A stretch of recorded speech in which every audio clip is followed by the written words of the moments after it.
Avant de continuer la vidéo, parce que ceci est une vidéo purement faite d'analyse dans le but de vous expliquer ce qui se passe dans ce K-drama, donc il se peut que parfois les dires ne soient pas en concordance avec ce qu'on voit sur l'écran. Je vous prie donc d'être attentif à tout ce qui est dit. Merci beaucoup pour votre compréhension. Yoleskens, installez-vous parce qu'aujourd'hui, on va décortiquer un drama coréen qui m'a fait passer par toutes les émotions possibles. Sérieusement, j'ai ri, j'ai ragé, j'ai crié sur mon écran et à la fin, j'avais un sourire idiot sur le visage. Donc ouais, préparez-vous parce qu'on va analyser pourquoi ce drama est à la fois génial et complètement frustrant. Avant de commencer, laissez-moi vous poser une question, c'est quoi le pire type de relation? Non sérieusement, réfléchissez 2 secondes. Pour moi, c'est quand t'as quelqu'un de parfait, je veux dire vraiment parfait, et que cette personne se fait traiter comme de la merde par son partenaire. Ça me rend dingue. Et c'est exactement ce dont on va parler aujourd'hui. On a Gina. Cette fille, franchement, elle a gagné à la loterie génétique. Je parle pas juste d'être jolie, non. Je parle du niveau où les gens s'arrêtent dans la rue pour la regarder. Le genre de beauté qui fait que même les autres filles sont jalouses au point d'en être impressionnées. Vous voyez le niveau genre top, modèle, actrice, influenceuse, tout ça combiné. Une grosse agence de divertissement l'a recrutée comme trainee idol dans une compétition ultra serrée. Ça vous donne une idée. Mais attendez, on va parler de quelque chose d'important ici. Parce que dans les K-dramas et dans la vraie vie coréenne d'ailleurs, être trainee c'est pas juste « oh je vais devenir chanteuse », non. C'est un système brutal. On parle de compétition féroce, d'entraînement intense, de pression constante. Ces gens sacrifient leur adolescence pour une chance de percer. Donc Gina, elle n'est pas juste belle, elle est aussi déterminée et talentueuse. C'est important de comprendre ça. Et en plus de tout ça, cette fille a un sens de la justice qui me fait penser aux super-héros. Genre, elle voit un junior se faire racketter à l'école, elle intervient direct. Pas de peur, pas d'hésitation. Elle se pointe, elle règle le problème, elle repart. Une vraie bosse. Dans la vraie vie, combien de personnes font ça? Presque personne, la plupart détournent le regard, mais Gina, non, elle affronte. Alors analysons ça psychologiquement 2 secondes. Pourquoi quelqu'un avec cette personnalité forte accepterait une relation de merde? Parce que, spoiler alerte, son copain est un connard fini. Et ça m'énerve profondément. Parce que ça montre quelque chose qu'on voit trop souvent dans la vraie vie des personnes incroyables qui acceptent d'être maltraitées parce qu'elles sont trop gentilles, trop compréhensives ou trop investies émotionnellement. Le copain de Gina, parlons-en. Ce mec, c'est le prototype du bad boyfriend. Il la pose des lapins constamment. Genre, imagine-toi attendre quelqu'un pendant des heures et cette personne arrive même pas à envoyer un message pour dire « Désolé, je peux pas venir ». C'est du manque de respect basique. Et le pire, quand Gina le confronte, il s'en fout, littéralement. Zéro remorde. Il a ce petit sourire arrogant qui me donne envie de lui mettre une baffe à travers l'écran. Pause 2 secondes, on va parler des red flags dans les relations. Ce copain, il en a tellement que c'est pas des drapeaux rouges, c'est un putain de feu d'artifice rouge géant. Manque de respect, check. Priorité complètement déséquilibrée, check. Arrogance et mépris, double check. Et pourtant, Gina est restée avec lui. Pourquoi ? Parce que c'est exactement ce qui se passe dans les vraies relations toxiques. Les gens s'accrochent à l'espoir que la personne va changer au bon moment du passé, à l'idée de ce que la relation pourrait être. Donc un jour, après encore un lapin, Gina en a marre. Elle lui dit qu'elle veut rompre. Simple, direct, fini. Et vous savez ce que ce type fait? Il sourit. Il sourit avec ce sourire condescendant qui me dégoûte et il lui demande « Ah ouais, et c'est quoi ta raison ?» Genre, il la teste. Il pense qu'elle bluffe. Dans sa tête de la taille d'un petit pois, une fille comme Gina ne peut pas le quitter. L'audace de ce mec, franchement. Et là, moment de panique pour Gina. Elle doit trouver une raison crédible sur le moment. Pression maximale. Son cerveau tourne à 1000 à l'heure. Et boum, dans un éclair de génie mélangé à de la pure panique, elle lâche parce que j'ai quelqu'un d'autre. Pour prouver que c'est pas du vent, elle pointe au hasard un mec sur le tableau d'affichage de l'école. Littéralement au hasard. Les yeux fermés presque. Parlons de ce moment. C'est à la fois brillant et complètement stupide.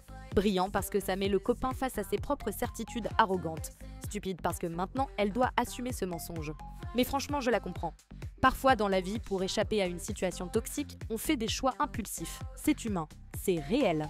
Le copain regarde la photo et éclate de rire. Un rire méprisant. Il est absolument convaincu qu'elle ment. Alors il lance un défi, ramène-moi ce mec demain et je te laisse partir. Il pense avoir gagné. Il pense qu'elle va revenir en rampant. L'arrogance de ce type est juste waouh. Mais ça nous montre quelque chose d'intéressant sur la psychologie masculine toxique. Ce besoin de contrôle, ce refus d'accepter qu'une femme peut vraiment le quitter. C'est du narcissisme pur. Gina accepte le défi parce qu'elle n'a pas le choix. Mais voilà le truc génial que personne ne sait encore. Le mec qu'elle a pointé au hasard, il s'appelle Seong-min. Et ce Seong-min, il est secrètement amoureux d'elle depuis une éternité. Genre, crush hardcore, niveau je pense à elle tous les jours. Il la regarde de loin, il rêve d'elle, il fantasme sur le jour où il pourra enfin lui parler. Et maintenant, par le plus grand des hasards, l'univers vient de lui offrir sa chance sur un plateau d'argent. Analysons ça. Qu'est-ce que ça dit sur le destin? Sur les coïncidences dans les K-dramas, on appelle ça le fate ou le destin. Mais sérieusement, quelle est la probabilité de pointer au hasard quelqu'un qui t'aime déjà en secret? Mathématiquement, c'est quasi impossible, mais narrativement, c'est du génie. Parce que ça crée cette dynamique parfaite où les deux personnes ont déjà un investissement émotionnel, même si c'est déséquilibré au début. Pour retrouver Seong-min, Jina et ses deux meilleures amies se lancent dans une enquête digne d'un drama policier. Elles impriment sa photo, elles parcourent tous les couloirs et elles interrogent des gens. C'est à la fois hilarant et touchant. Hilarant parce que imagine 3 filles qui courent partout comme des détectives. Touchant parce que ça montre la loyauté de ses amies. Elle ne pose pas de questions, elle l'aide direct. C'est ça la vraie amitié. Un mec aux cheveux jaunes reconnaît Seong-min sur la photo. C'est son pote. Et là, réaction instinctive du bon ami, il panique. Il pense que son ami a des problèmes. Il s'excuse à répétition. Ça nous montre quelque chose de beau sur l'amitié masculine. Ce mec est prêt à prendre les coups pour son ami sans même savoir ce qui se passe. C'est de la loyauté pure. Mais quand il apprend que Jina, Lei Jina, celle que Seong-min adore secrètement, veut le voir, le mec devient fou de joie. Il court littéralement pour aller annoncer la nouvelle à Seong-man. Imaginez la scène. Ton pote débarque en mode « Mec, la fille de tes rêves te cherche ». Comment tu réagis? Tu penses que c'est une blague? Non, c'est exactement ce qui se passe. Seong-min est confus. Il a passé des mois, peut-être des années, à imaginer des scénarios où il pourrait parler à Jina. Et maintenant, elle le cherche activement, ça doit être surréaliste pour lui. Mais il y va quand même, il monte sur le toit où elle l'attend, et là, premier contact visuel. Pause, parlons de ce moment. C'est le genre de moment qui peut changer une vie. Seong-min a fantasmé sur ce moment pendant tellement longtemps. Il a probablement répété dans sa tête ce qu'il dirait, comment il agirait. Et maintenant que c'est réel, il frise. Il est figé. Son cerveau ne peut pas traiter ce qui se passe. C'est tellement humain, tellement réaliste. On a tous vécu ça à un degré ou un autre. Ce moment où la réalité dépasse tellement nos attentes qu'on ne sait plus comment réagir. Jina lui explique la situation. Elle a besoin qu'il fasse semblant d'être son copain pour échapper à son ex toxique. Et vous savez ce que Seong-min fait? Il accepte, sans hésiter. Pourquoi? Parce que dans sa tête, c'est sa seule chance d'être proche de Jina, même si c'est fake, même si c'est temporaire. Il prend ce qu'il peut avoir. Analysons ça psychologiquement. C'est un peu triste. Non, accepter une fausse relation parce que c'est mieux que rien. Ça montre à quel point Seong-min manque de confiance en lui. Il pense pas mériter Jina pour de vrai, alors il accepte les miettes, et ça, c'est quelque chose qu'on voit trop souvent dans la vraie vie. Des gens qui acceptent moins que ce qu'ils méritent parce qu'ils ne se valorisent pas assez. Le lendemain, Jina mentionne qu'à Jolie qu'elle a envie de raviolis au kimchi. Seong-min disparaît et revient avec 3 énormes portions. 3. Le mec en fait trop. Il est tellement désespéré de lui plaire qu'il surcompense. C'est à la fois mignon et un peu pathétique. Jina, avec son attitude tsundere typique, dit un truc du genre « j'ai pas demandé autant », mais dans son regard, on voit qu'elle est touchée. Pendant ce temps, l'ex-copain bout de rage. Son ego est blessé. Il s'est fait voler sa copine par qui? Un mec tout doux, tout mignon, qui ressemble à un chiot innocent. L'humiliation. Alors il rassemble ses potes et ils vont confronter Seong-min. C'est la confrontation classique du bad boy contre le good boy. Et franchement, je déteste ces scènes parce qu'elles me rappellent le harcèlement scolaire réel. L'ex balance des insultes, il se moque, il essaie d'intimider Seong-min. Et Seong-min, il peut rien faire. Il est coincé, impuissant. Heureusement, Jina arrive à temps. Elle défend Seong-min. Elle se met entre lui et les agresseurs. Et là, l'ex lâche une bombe verbale. Devant tout le monde, il dit un truc du genre « Tu penses vraiment que ce mec peut te rendre heureuse ?» Regarde-le, il est pathétique. Des mots cruels, méchants, calculés pour blesser. Et vous savez, ce qui me rend fou dans cette scène, c'est que Seong-min entend tout ça. Chaque mot s'enfonce dans son estime de soi déjà fragile. Il commence à douter. Peut-être que l'ex a raison, peut-être qu'il n'est pas assez bien pour Jina. Ses pensées toxiques s'installent dans sa tête. Après la confrontation, Seong-min s'éloigne sans un mot. Il est blessé, pas physiquement mais émotionnellement. Et Jina reste là, confuse. Elle comprend pas ce qu'elle a fait de mal. Ça nous montre un problème de communication classique dans les relations. Seong-min s'enferme dans sa douleur au lieu d'en parler. Jina peut pas lire dans ses pensées. C'est frustrant pour tout le monde. Pour comprendre ce qui s'est passé, Jina va voir le meilleur pote de Seong-min. Et là, révélation. Le pote lui explique que Seong-min l'aimait avant leur contrat de fausse relation. Donc ce baiser qu'elle lui a donné devant l'ex pour prouver qu'ils étaient ensemble, ce baiser qui pour elle était juste du théâtre, pour Seong-min, c'était réel. C'était le moment qu'il attendait depuis toujours.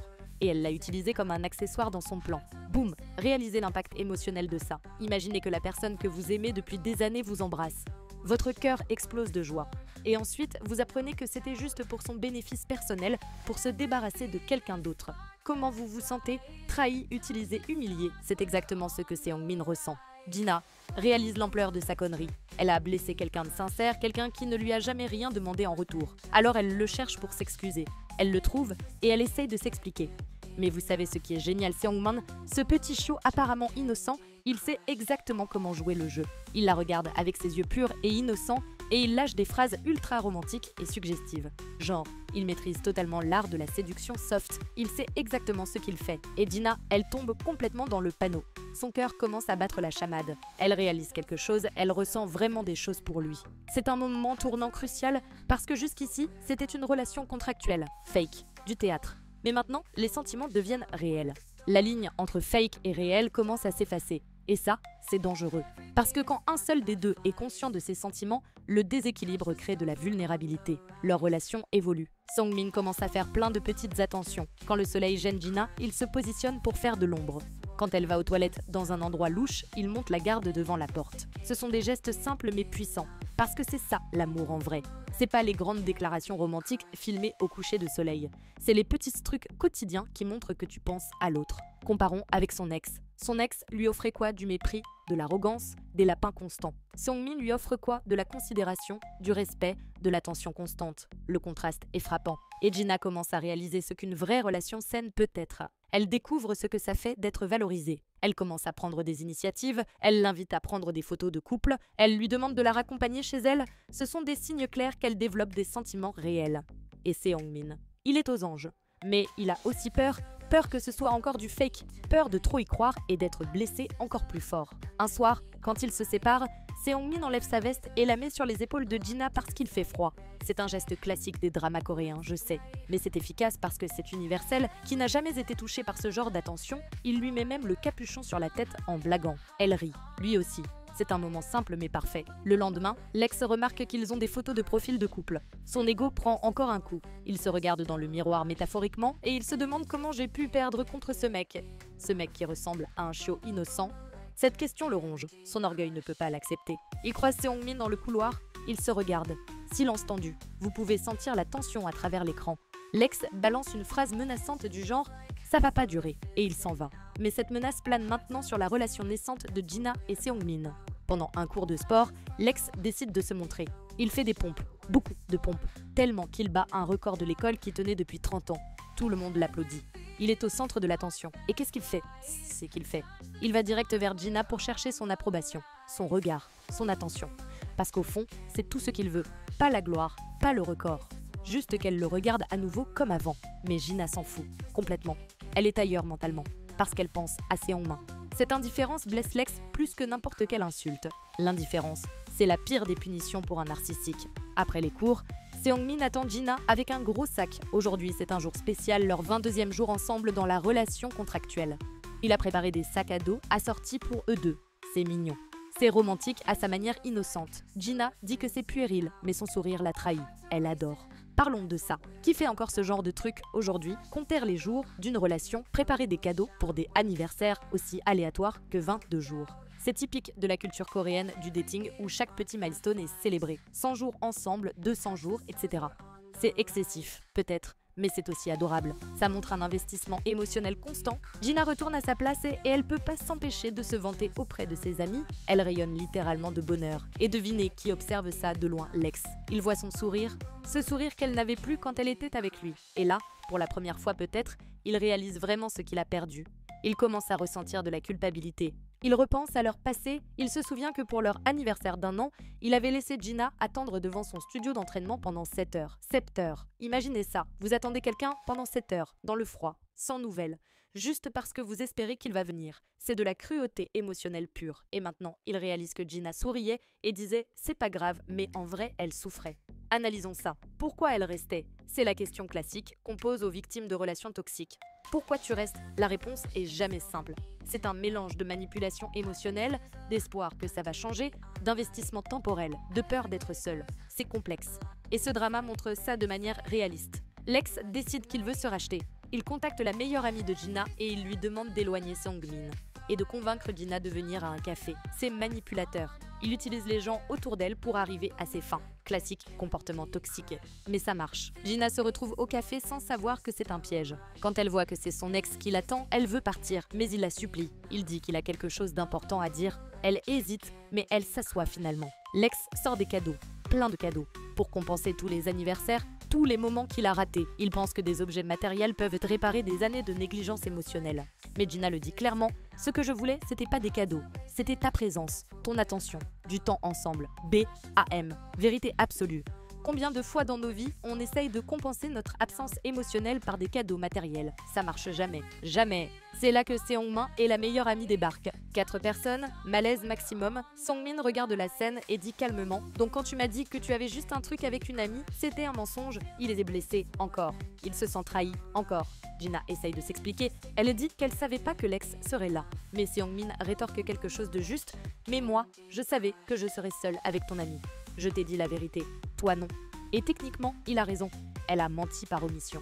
Même si c'était pas intentionnel, le résultat est le même, il se sent trahi. Gina est blessée par l'accusation, elle part en pleurant. Seong-min reste là, frustré, confus, blessé. Leur première vraie dispute. Et c'est douloureux à regarder parce que les deux ont raison d'une certaine manière. C'est un malentendu amplifié par des insécurités personnelles. Gina marche dans la rue, perdue dans ses pensées. Elle percute accidentellement un homme. Elle s'excuse rapidement et continue son chemin. Mais cet homme la suit. Il la traque. Elle sent que quelque chose cloche. Elle se retourne et là, l'homme révèle quelque chose de terrifiant. Il dit qu'il la connaît, qu'il la suit depuis un moment. Pause. On va parler de stalking. C'est un problème sérieux, surtout en Corée où les célébrités et même les gens normaux peuvent avoir des stalkers obsessionnels. Gina réalise que cet homme a volé ses affaires personnelles, laissé des notes bizarres dans son casier. C'est un vrai psychopathe. Et maintenant, elle est seule dans une ruelle sombre avec lui. Elle essaye de fuir. Elle court. Il la poursuit. C'est une course-poursuite terrifiante. Pendant ce temps, Seong-mi et l'ex réalisent presque simultanément que Gina est en danger. Comment? Parce qu'elle ne répond pas à ses appels. Pour quelqu'un qui répond toujours immédiatement, c'est un red flag énorme. Les deux mecs mettent de côté leur rivalité et partent à sa recherche. C'est un moment puissant narrativement. Deux ennemis qui s'unissent face à un danger commun. Ils courent dans tous les sens, vérifient tous les endroits possibles. L'angoisse monte. Gina est coincée dans une impasse. Le stalker s'approche. Il commence à débiter des trucs délirants sur son amour pour elle. Analysons ça psychologiquement. Ce type a construit dans sa tête une relation imaginaire basée sur un sourire poli que Gina lui a fait après l'avoir bousculé accidentellement. Un sourire. Il a interprété ça comme une déclaration d'amour. C'est de la folie pure. Il est jaloux de l'ex, puis jaloux de Seong-min. Il pensait qu'après la rupture avec l'ex, il aurait sa chance. Mais non, Seong-min est arrivé. Et quand il les a vus s'embrasser, quelque chose a craqué dans sa tête. Il a décidé qu'il devait agir. Heureusement, Seong-min arrive juste à temps. Il se jette entre Gina et le stalker. Le stalker essaie de fuir mais tombe sur l'ex. L'ex, voyant les objets volés éparpillés par terre, comprend tout instantanément. Il balance un coup de pied au stalker qui le fait tomber. Ils appellent la police. Le stalker est arrêté. L'ex dit à Seong-min « Protège-la mieux que moi ». C'est un moment de rédemption pour lui. Il reconnaît qu'il a échoué, que Seong-min est meilleur pour Gina. Il lâche prise enfin et il part. C'est presque triste, parce qu'on voit qu'il a changé, qu'il a compris ses erreurs. Mais trop tard, les actions ont des conséquences. Gina rassure Seong-min qui se sent coupable de ne pas avoir été là plus tôt. Elle lui dit que c'est pas sa faute, que son arrivée l'a sauvée.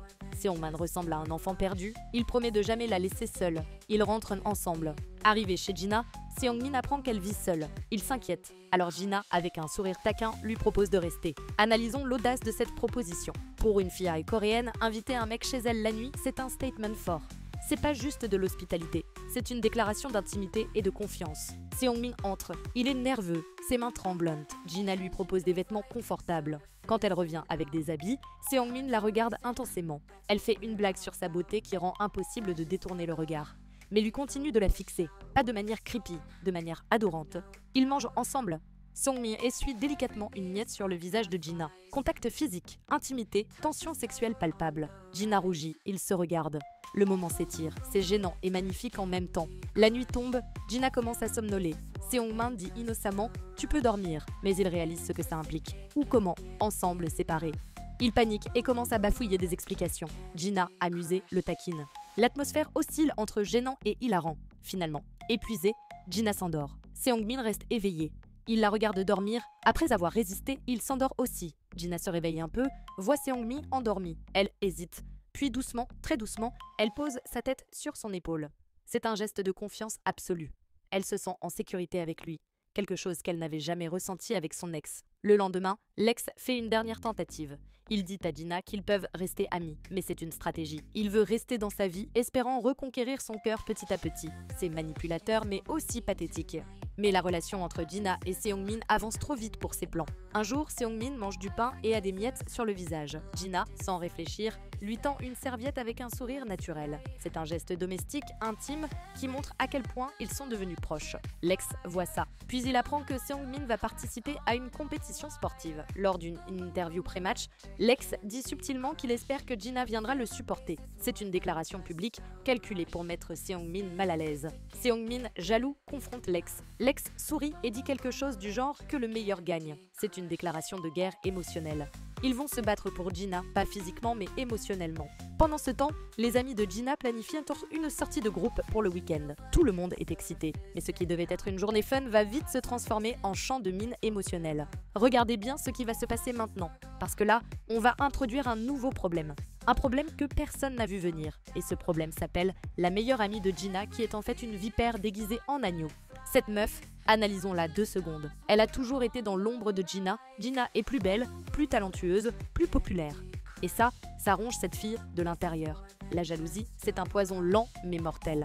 Et maintenant, elle voit Jina heureuse avec Seong-min et quelque chose en elle se brise. Mais ce qui déclenche tout, c'est un moment apparemment innocent. Seong-min remarque que cette amie n'a pas mangé depuis plusieurs jours pour maintenir son poids de traînée. Il lui tendra une boisson, juste un geste de gentillesse basique. N'importe qui l'aurait fait. Mais cette fille, elle interprète ça comme de l'intérêt romantique. Pause, on va parler de ça.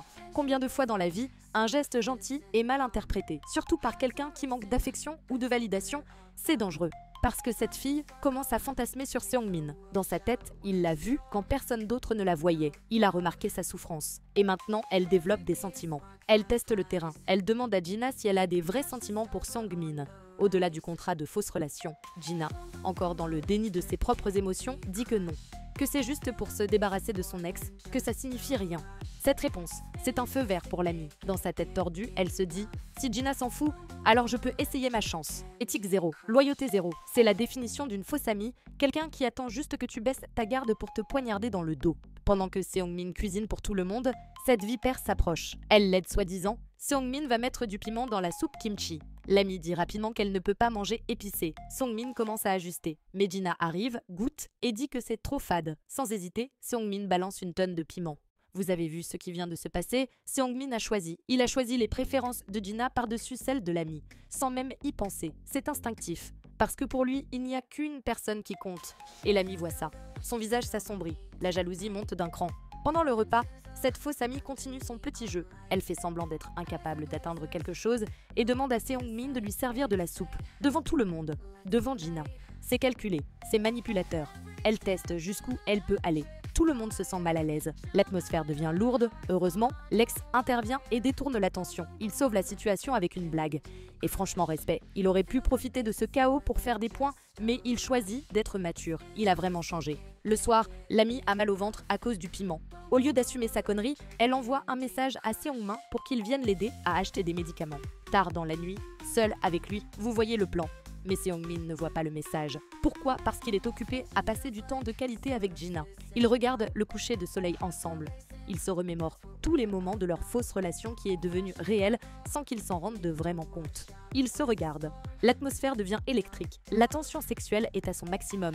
Ils ferment les yeux. Ils s'approchent lentement. Leurs lèvres sont à quelques centimètres. Le moment parfait pour un premier vrai baiser. Et bam, le téléphone de Jina sonne.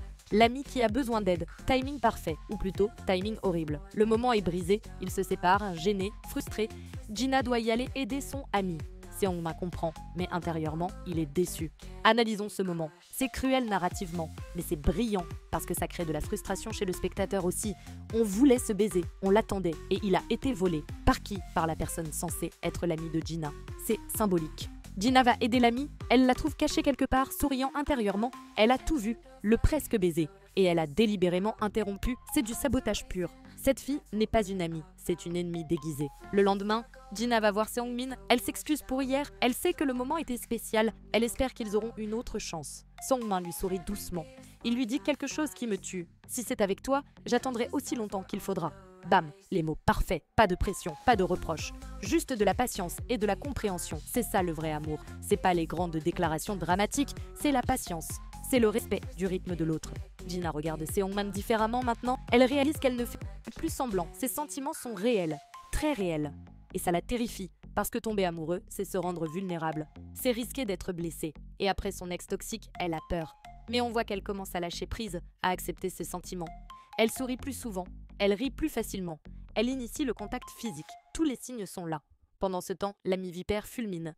Elle voit bien que leur relation devient de plus en plus vraie. Alors, elle décide de passer au plan B, elle va révéler à tout le monde que c'est une relation contractuelle. Si elle peut pas avoir Seong-min, personne ne l'aura. Logique de psychopathe. Elle va voir l'ex, elle lui dit tout.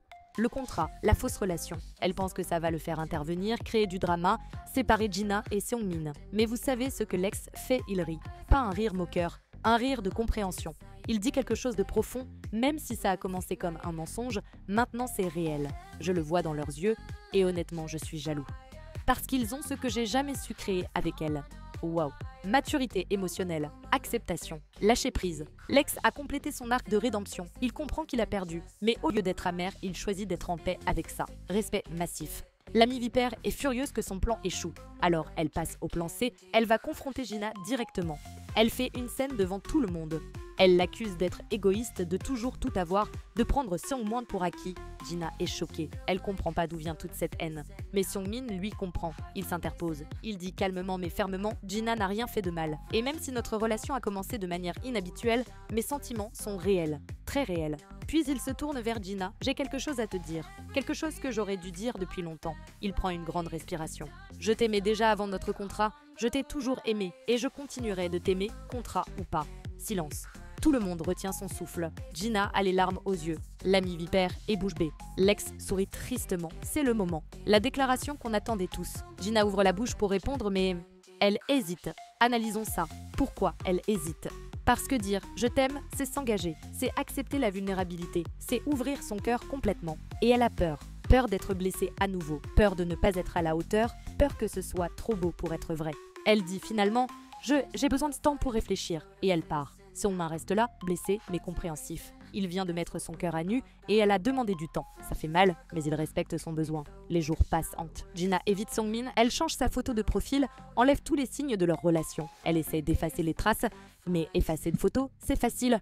Effacer des sentiments impossibles. L'amie vipère, voyant ça, pense avoir gagné. Elle s'approche de Seong-min avec de fausses condoléances. « Je suis désolée que ça n'ait pas marché. » Mais Seong-min la voit claire maintenant. Il dit froidement « Non, tu n'es pas désolé. Tu voulais que ça arrive. » Il s'éloigne. L'amie réalise qu'elle a tout perdu. Pas juste Seong-min, mais aussi Jina et le respect de tout le monde qui a assisté à ces manipulations. Elle est seule.